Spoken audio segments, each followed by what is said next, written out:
Gawin ito sa tinapay o sliced bread. Napakasarap at nilagyan pa ng kape. Gagawa tayo ng DIY tiramisu. Gamit lang ang tinapay dahil wala tayong budget. Pero tingnan nyo naman kung gaano kasarap yan. Dito nga sa ating DIY tiramisu, gagamit lang tayo ng 1 stick ng instant coffee at lagyan lang natin ng 1 tablespoon ng hot water para madali lang matunaw itong kape natin. Mix-mix lang natin ito bago natin ihalo ang evaporated milk. Pwede nyo dagdagan ng gatas, ayon na yan sa inyong panlasa. Mix-mix lang natin bago natin ito iset aside.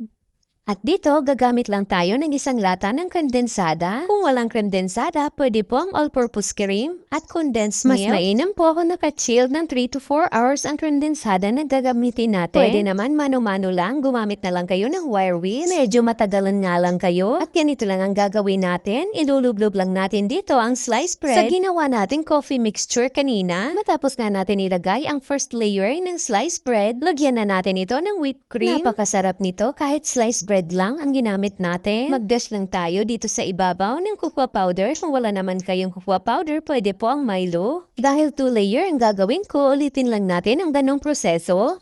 Palagi ko talaga itong ginagawa pang merienda. Hindi mo na kasi kailangan gumastos ng malaki. Ayan, at dito sa recipe natin, dito lahat ang nagawa natin. Sa isang lata ng kondensada at sliced bread, ang dami nang magagawa. Ilagay lang natin ito sa chiller or sa freezer kung nagmamadali. At dahil takam na ako, nilagay ko lang ito sa freezer ng 2 hours. Kung hindi mo pa ito natikman, subukan mo na rin gumawa at mapapawaw ka talaga sa sarap. Huwag po kalimutan mag-follow and share. Maraming salamat hanggang sa susunod mga kakusina.